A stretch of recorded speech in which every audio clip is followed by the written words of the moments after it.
বন্ধুরা, বাংলার বাড়ি দ্বিতীয় কিস্তি ৬০,০০০ টাকা নিয়ে সবচেয়ে বড় রিপোর্ট। সার্ভে রিপোর্টে কি এসেছে, কারা আগে টাকা পেতে পারেন? বন্ধুরা, জনকল্যাণ প্রকল্প চ্যানেলে আপনাদের সকলকে স্বাগত জানাই এবং আপনারা যারা ফেসবুক থেকে আমাদের আজকের এই গুরুত্বপূর্ণ ভিডিওটি দেখছেন আপনাদেরকেও স্বাগত জানাই। আশা করি আপনারা সকলেই ভালো আছেন। আজকের ভিডিওটি বাংলার বাড়ি আবাস যোজনার দ্বিতীয় কিস্তির ৬০,০০০ টাকাকে কেন্দ্র করে। গত কয়েকদিন ধরে হাজার হাজার মানুষ আমাদের কাছে একটি প্রশ্ন করছেন, দাদা দ্বিতীয় কিস্তির টাকা কবে পাবো? আমার বাড়িতে সার্ভে হয়েছে, এবার কি টাকা আসবে? যাদের প্রথম কিস্তির টাকা এসেছে কিন্তু দ্বিতীয় কিস্তি এখনও আসেনি, তাদেরকে কি কিছু করতে হবে? আজকের ভিডিওতে আমরা এই সমস্ত প্রশ্নের বিস্তারিতভাবে আলোচনা করব। তবে শুরুতেই একটি গুরুত্বপূর্ণ কথা আপনাদেরকে বলে রাখি, এই ভিডিওতে আমরা কোনো গুজব বা সোশ্যাল মিডিয়ায় ভাইরাল হওয়া তথ্যের উপর নির্ভর করছি না। আমরা শুধুমাত্র সরকারি নিয়ম এবং প্রশাসনিক প্রক্রিয়া অনুযায়ী এবং যাচাইযোগ্য তথ্যের ভিত্তিতেই কিন্তু বিষয়গুলোকে আপনাদের সামনে সহজ ভাষায় তুলে ধরার চেষ্টা করব। অতএব এই গুরুত্বপূর্ণ তথ্যগুলো আপনাদের জন্য খুবই গুরুত্বপূর্ণ হবে, তাই ভিডিওটি একটু স্কিপ না করে শেষ পর্যন্ত কিন্তু আপনি দেখতে থাকবেন। এবং আপনি যদি আমাদের এই জনকল্যাণ প্রকল্প ইউটিউব চ্যানেলে নতুন হয়ে থাকেন তাহলে অতি অবশ্যই চ্যানেলটিকে সাবস্ক্রাইব করবেন এবং ফেসবুক পেজ থেকে যদি আপনি দেখে থাকেন তাহলে পেজটিকেও ফলো করে রাখতে কিন্তু ভুলবেন না, কারণ আমরা সরকারি প্রকল্প সংক্রান্ত বড় বড় আপডেট এই ভিডিওতে বা এই চ্যানেলে দেওয়ার চেষ্টা করি। অতএব আপনি এই চ্যানেলটিকে সাবস্ক্রাইব করে রাখুন। তো চলুন বন্ধুরা, আজকের এই গুরুত্বপূর্ণ ভিডিওটি শুরু করা যাক। আচ্ছা বন্ধুরা, বর্তমানে বাংলার বাড়ি আবাস যোজনার দ্বিতীয় কিস্তির টাকা নিয়ে মানুষের আগ্রহ সবচেয়ে বেশি। অনেক উপভোক্তা প্রথম কিস্তির টাকা পাওয়ার পর বাড়ির কাজ শুরু করেছেন। কেউ ভিত তৈরি করে রেখেছেন, আবার কেউ দেওয়াল তুলেছেন, আবার কেউ ছাদ পর্যন্ত কিন্তু আপনাদের কাজ এগিয়ে নিয়েছেন। কিন্তু দ্বিতীয় কিস্তির টাকা না আসায় অনেকেই আর্থিক সমস্যার মধ্যে পড়েছেন। অনেক পরিবার আত্মীয় স্বজনদের কাছ থেকে টাকা ধার নিয়েছেন, কেউ বা ব্যাংক থেকে কিস্তির মাধ্যমে বা আপনারা ফাইন্যান্সের মাধ্যমে বিভিন্ন কোম্পানি থেকে ঋণও তুলেছেন। এবার অনেকেই উচ্চ সুদে টাকা এনে বাড়ির কাজ চালিয়ে যাচ্ছেন, কিন্তু দ্বিতীয় কিস্তির টাকা দেরি হওয়ায় আজ তারা দুশ্চিন্তায় কিন্তু দিন কাটাচ্ছেন। তাই এই টাকা কবে আসবে সেটা এখন সবার বড় প্রশ্ন। হ্যাঁ প্রিয় বন্ধুরা, আপনারা সকলে জানেন অনেক মানুষ কিন্তু বিভিন্ন জায়গা থেকে টাকা সংগ্রহ করেছেন, কেউ পাশের বাড়ি থেকে, কেউ আরও কারো পাশের বাড়ি থেকে, এভাবে কিন্তু আপনারা টাকা নিয়েছেন, লোকের কাছ থেকে ধার করেছেন এবং তাদেরকে বলেছেন যে আমরা যখন দ্বিতীয় কিস্তির টাকাটা পাবো তখন কিন্তু আপনাদেরকে দেওয়ার চেষ্টা করব, এমনটা কিন্তু বলে আপনারা টাকাটা নিয়েছেন।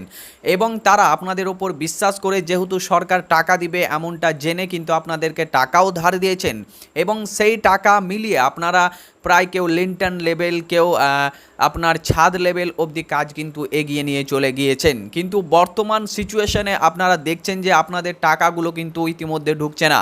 আপনাদের টাকা ঢুকতে কিন্তু অনেকটাই দেরি হয়ে যাচ্ছে এবং আপনারা ঘাবড়ে যাচ্ছেন।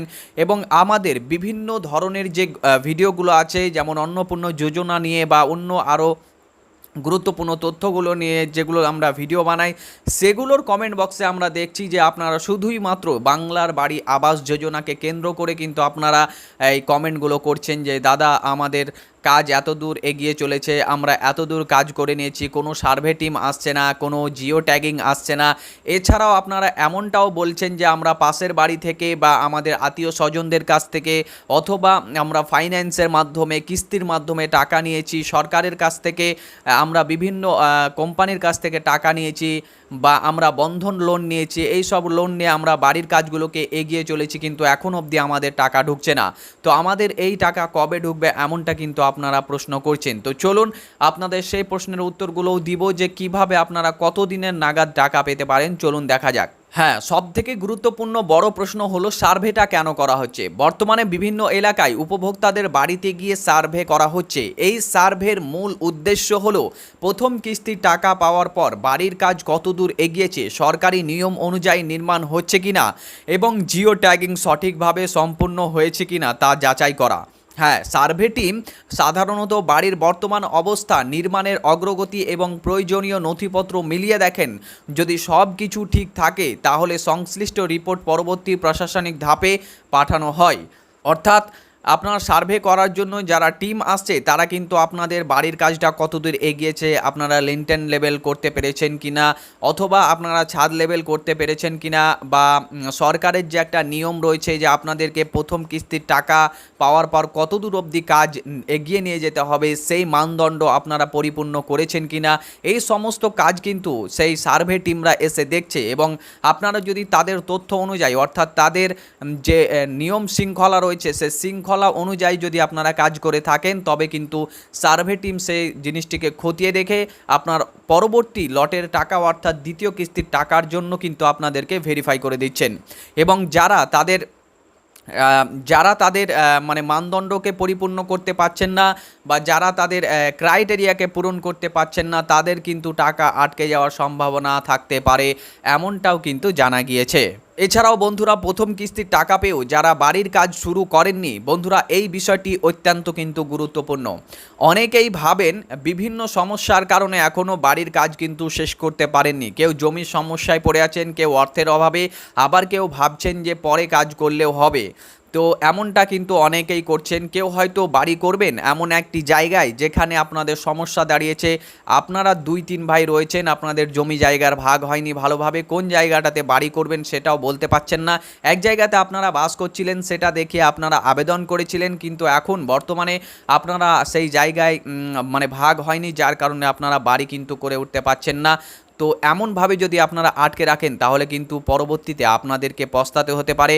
পরবর্তীতে আপনাদের বাড়িতেও যখন সার্ভে টিম আসবে, যদি দেখে যে আপনারা এখনও বাড়ির কাজ শুরুই করেননি বা কোনো কিছুই করেননি, তখন কিন্তু আপনাদের পরবর্তী লটের টাকা তো আটকে যাবে, সাথে সাথে প্রথম লটের যে টাকা পেয়েছেন সেটাও কিন্তু আপনাদেরকে ফেরত দিতে হতে পারে, এমনটাও জানা যাচ্ছে। তাই সরকারি নির্দেশিকা অনুযায়ী যত দ্রুত সম্ভব বাড়ির কাজ এগিয়ে নেওয়া যাওয়ার চেষ্টা করুন। নিজের ইচ্ছা মতো বড় বাড়ি করতে যাবেন না। আপনার যতটুকু জায়গা আছে, যেমন আপনাকে সামর্থ্য দেওয়া হয়েছে অর্থাৎ সরকার যেটুকু টাকা দিয়েছেন সেটুকুই করতে হবে। এবং আপনি যদি বড় বাড়ি তৈরি করে ফেলেন এবং সরকারকে দেখান তাহলে কিন্তু সেটা গ্রহণযোগ্যতার মধ্যে পড়বে না, কারণ সরকার জানতে চাইবে যে আমরা যে আপনাদেরকে 1,20,00,000 টাকা দিচ্ছি, 1,20,000 টাকা দিচ্ছি, সেই টাকাটি আপনারা কোথায় কাজে লাগিয়েছেন। অনেকেই কেমন আছে, অনেকে এরকম রয়েছে যে যারা কিন্তু বড় বাড়ি করে ফেলছেন। আপনাদের হয়তো সরকার 1,20,000 টাকা দিয়েছে এবং আপনারা নিজেদের মতো নিজেদের যে জমাপুঞ্জি রয়েছে সে টাকাগুলোকে কি করছেন, এক জায়গায় করে আপনারা একটি বড় বাড়ি তৈরি করার সিদ্ধান্ত নিচ্ছেন। মানে একটি ঘর একটি বারান্দা না করে আপনারা 3-4টি ঘর সহ বারান্দা, ডাইনিং এবং এসব করে কিন্তু আপনারা একটি বড় বাড়ি তৈরি করে ফেলছেন এবং সেই বাড়িটি কিন্তু আপনারা সরকারকে দেখাতে চাইছেন। এটা করলে কিন্তু হবে না, এটা কিন্তু গ্রহণযোগ্যতার মধ্যে পড়বে না। কেননা বড় বাড়ি করার জন্য কিন্তু আপনাকে সরকার টাকা দেননি। আপনার বাড়ি নেই বলে আপনার যে একটি ছোট্ট ঘরে আপনি টিনের ছাউনিতে থাকতেন, যার কারণে একটি পাকা বাড়ি এবং একটি বারান্দা সহ একটি ঘর করার জন্য আপনাকে টাকা দেওয়া হয়েছে। তার মধ্যে যদি আপনি এখন 4 কামরার ঘর এবং বারান্দা করেন তাহলে কিন্তু সরকার যখন আপনার সার্ভে করতে আসবে তখন যখন দেখবে যে আপনার বাড়ি তো অনেক বড় এবং আপনি যে সরকারের 1,20,000 কোথায় লাগিয়েছেন সেটা কিন্তু তারা বুঝতে পারবে না এবং পরবর্তীতে কিন্তু আপনাকে এর জন্য অন্যরকম ব্যবস্থা গ্রহণ করা হতে পারে। অতএব আপনি যতটুকু টাকা দেওয়া হয়েছে ততটুকু টাকার মধ্যে কিন্তু বাড়ির কাজটাকে সীমাবদ্ধ রাখবেন। বন্ধুরা, আরও একটি গুরুত্বপূর্ণ তথ্য হলো ব্যাংকের ছোট্ট ভুলেও কিন্তু আপনার টাকা আটকে যেতে পারে। অনেক সময় দেখা যায় সার্ভে ঠিক হয়েছে, নথিপত্র ঠিক আছে, কিন্তু শুধুমাত্র ব্যাংক সংক্রান্ত সমস্যার কারণে আপনার টাকা সময় মতো কিন্তু জমা হয় না। তাই আপনাদেরকে আমি দেখে নিতে বলছি যে এই জিনিসগুলো আপনারা দেখে রাখুন। আপনার ব্যাংক অ্যাকাউন্ট সচল আছে কিনা, আপনার আধার নম্বর লিঙ্ক আছে কিনা, কেওয়াইসি আপনার ব্যাংকে সম্পূর্ণ আছে কিনা, দীর্ঘদিন লেনদেন না হয়ে থাকলে একটি ছোট্ট লেনদেন অর্থাৎ 2,000 বা 1,000 টাকার ট্রানজ্যাকশান করুন এবং তারপরে আপনার ব্যাংকটাকে কিন্তু আপনি সচল রাখুন। কারণ অনেক ব্যাংকে দীর্ঘদিন ব্যবহার না করলে অ্যাকাউন্টে ডরমেন্ট করে দেওয়া হয়, অ্যাকাউন্টটিকে বন্ধ করে দেওয়া হয় এবং তার ফলে কিন্তু আপনার অ্যাকাউন্টে টাকা ঢুকতে সমস্যা হতে পারে। তো এখন আমি আপনাদেরকে সবচেয়ে গুরুত্বপূর্ণ প্রশ্নের উত্তর দিতে চলেছি। আপনারা সকলেই প্রশ্ন করছেন দ্বিতীয় কিস্তির টাকা কবে দিবে। তো দ্বিতীয় কিস্তির টাকা কবে দিবে এর বাস্তব সত্য হলো কোনো নির্দিষ্ট তারিখ কিন্তু সরকারিভাবে এখনও পর্যন্ত ঘোষণা করা হয়নি।